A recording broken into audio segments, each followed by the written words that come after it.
Hi everyone! In this video, I will be reading the two passages that were assigned this week. One titled The Decline of Rome, which looks like this, and one titled The Rise of the Byzantines, which looks like this. I'll be reading both of them in this video, just like how the video I did last week had all the readings in one. It's because I just think it might be easier to have everything in one place. I am going to try and include timestamps again in the description box, so then that way if you're here for a particular reading, you can quickly jump to when those start within the video. I did want to note before I begin reading that both passages have information highlighted, and that information highlighted will be important for you to take note of because some of that will appear on your true-false quiz that you'll be taking this Friday. So again, I'm going to be reading The Decline of Rome first.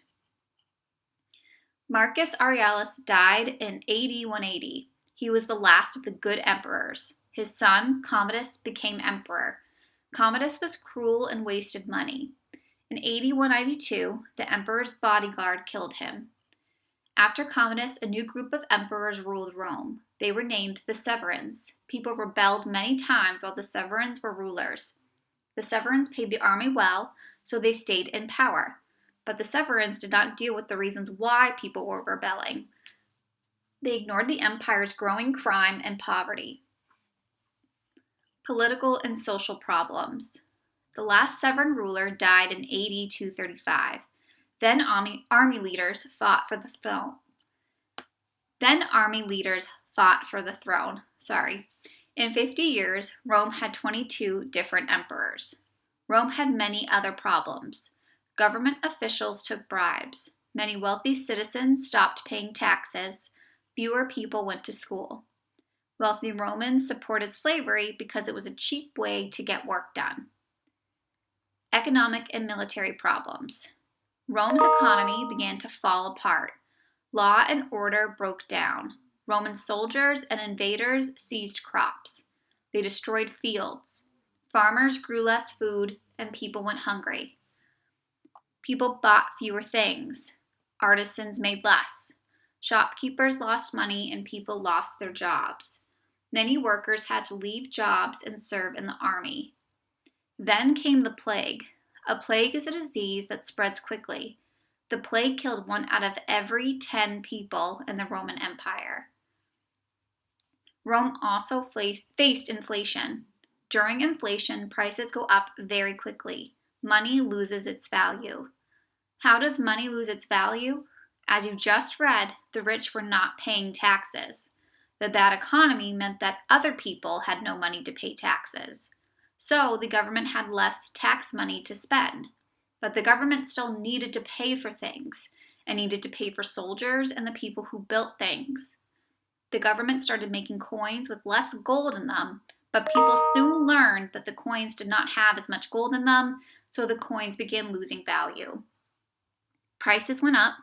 Many people stopped using money. They bartered for things. Barter means to trade goods without using money. Then Germanic tribes raided the Western Empire. Persian empires attacked the Eastern Empire.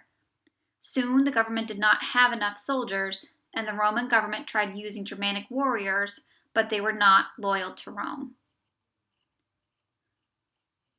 What were Diocletian's reforms? In AD 284, General Diocletian became emperor. He made reforms to stop the empire's decline or fall. Reforms are political changes to make things better. Diocletian divided the empire into 4 parts. He named officials to rule these areas, but he ruled all 4 sections.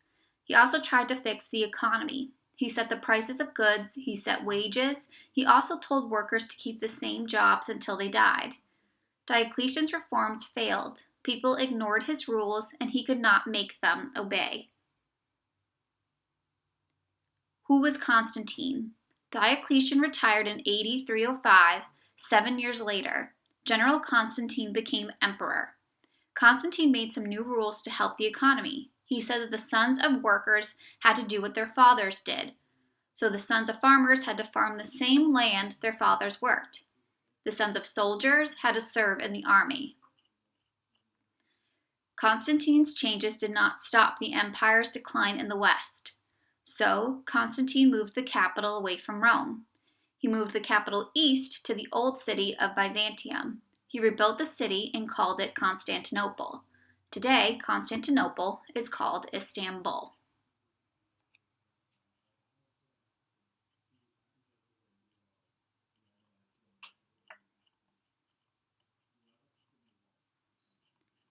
Rome falls. Constantine died in AD 337. Fighting broke out again. Theodosius finally gained control and ended the fighting. He decided that the empire should be split into two.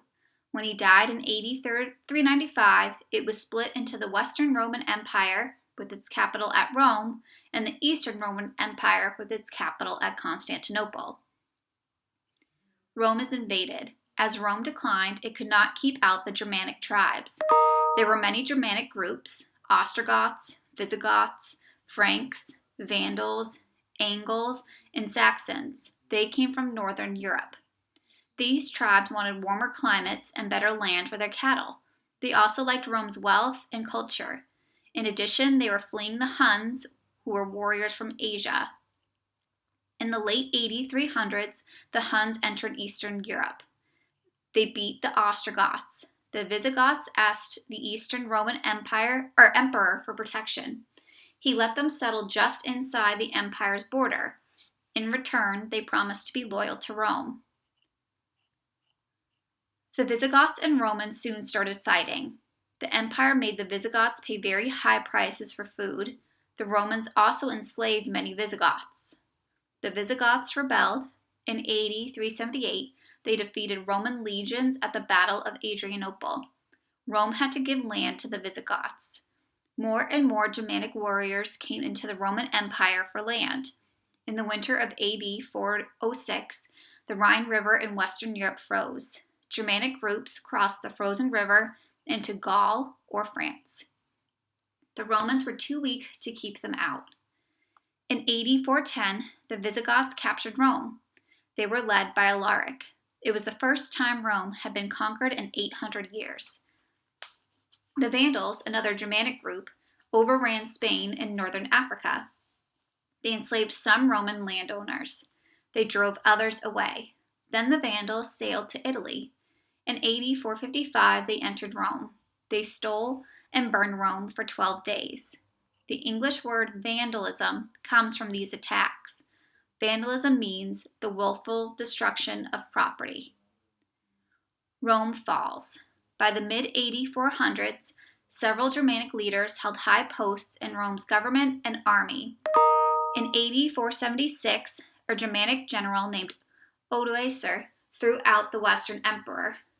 The emperor was a 14-year-old boy named Romulus Augustulus. Romulus Augustulus was the last emperor to rule from Rome.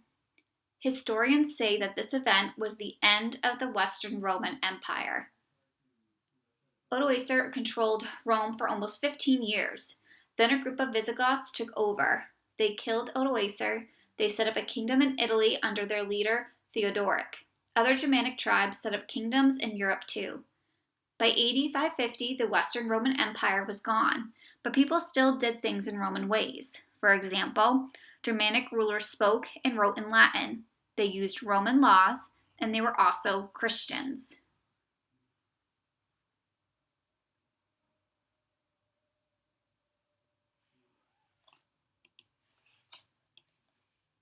So, now for the next reading. Again, it's about the rise of the Byzantines. And again, you want to pay attention to the information that's highlighted to help you with your quiz you'll be taking this Friday. The Eastern Roman Empire was called the Byzantine Empire. In the AD 500s, the empire stretched west to Italy, south to Egypt, and east to Arabia. Many of the people in the empire were Greeks, but Egyptians, Syrians, Arabs, Armenians, Jews, Persians, Slavs, and Turks lived in the empire too. Why is Constantinople important? You already learned that Constantine moved the capital of the Roman Empire to Constantinople. After the Western Empire fell, Constantinople became the capital of the Byzantine Empire. By the 8500s, Constantinople was one of the world's greatest cities. One reason for Constantinople's success was its location. It had good harbors near the Black Sea and the Aegean Sea. Constantinople was also a major stop on the trade routes between Europe and Asia. The trade routes made the city rich. Constantinople was also easy to protect. It was on a peninsula. Seas protected it on 3 sides. A huge wall guarded the city on the 4th side. Influence of Greek culture. At first, some Byzantines kept Roman ways. Constantinople was known as the New Rome. Its public buildings and palaces were built in the Roman style. The city even had an oval arena called the Hippodrome. Chariot races and other events were held there. Emperors spoke Latin and enforced Roman laws. The empire's poor people received free bread and shows. Wealthy people lived in town or on large farming estates. Many of them had lived in Rome. But many other people spoke Greek and had Greek habits. Soon Byzantine rulers began to speak Greek. The Byzantines also copied ideas from the Egyptians, the Slavs, and the Persians. All of these cultures blended together. This led to new ideas in learning and the arts. Between 8500 and 1200, the Byzantines had one of the world's greatest empires.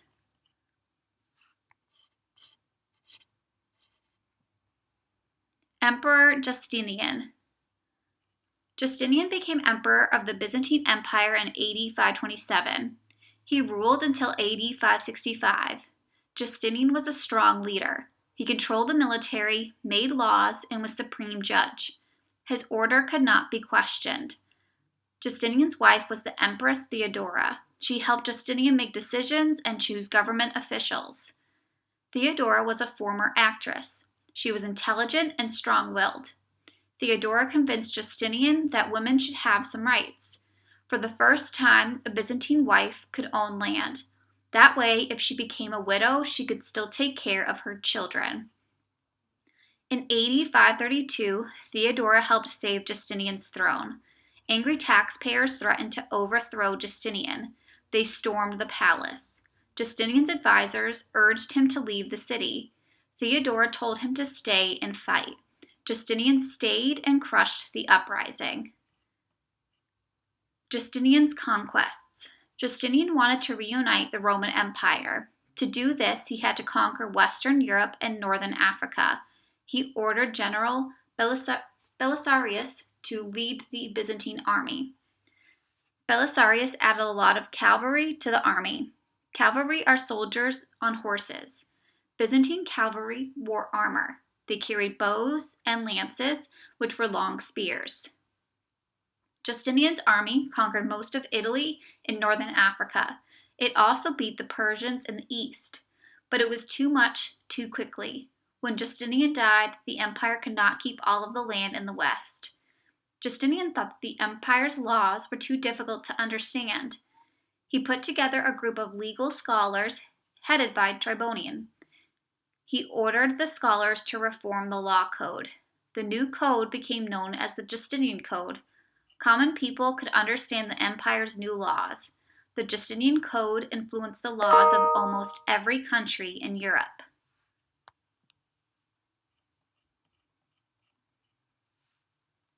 Byzantine Civilization. The Byzantine Empire lasted about 1,000 years. Constantinople was the largest and richest city in Europe. The Byzantines were educated and creative. They shared Greek and Roman ideas with other cultures. They invented new types of art. They spread Christianity to Eastern Europe. The importance of trade. From the AD 500s to the AD 1100s, the Byzantine Empire was the center of trade between Europe and Asia. There were trade goods from present-day Russia, the Mediterranean, Europe in the west, and Persia and China in the east. People traded spices, gems, metals, cloth, farm goods, furs, honey, and enslaved people. All this trade made the Byzantine Empire very rich. However, most Byzantines were not merchants. Most people were farmers, herders, laborers, or artisans. A major Byzantine industry was weaving silk. It developed around AD 550. It started when Byzantine travelers smuggled silkworm eggs out of China. They raised the silkworms.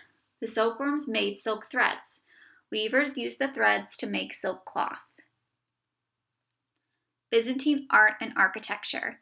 Justinian and other Byzantine emperors had many churches, forts, and public buildings built.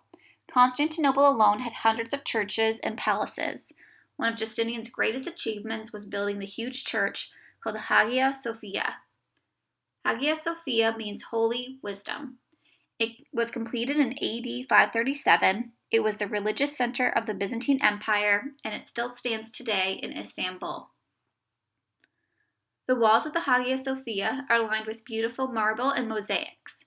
Mosaics are pictures made from many bits of colored glass or stone. They were an important type of Byzantine art. Mosaics often showed saints or Christian holy people. Byzantine women. The family was the center of social life. Religion and the government said that marriage and family life were important. It was hard to get a divorce. Most Byzantine women did not lead independent lives. They had to stay home and take care of their families. However, women did gain some important rights thanks to Empress Theodora. Some Byzantine women became well educated. They got involved in politics. Several royal women served as regents. A regent is a person who stands in for a ruler who is too young or too ill to govern. A few ruled the empire on their own. Byzantine education. Learning was highly respected. The government paid for the training of scholars and government workers. Boys studied religion, medicine, law, arithmetic, grammar, and other subjects.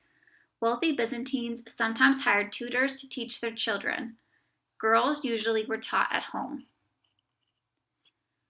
Most Byzantine authors wrote about religion. They said that people needed to obey God. They wrote about the lives of saints. Byzantine writers also copied and shared ancient Greek and Roman writings. Without Byzantine copies, we would not have many important works from the ancient world. So those were the two readings from this week. And again, the highlighted information will be on your quiz this week, and I will also be working on a Quizlet, so stay tuned for that.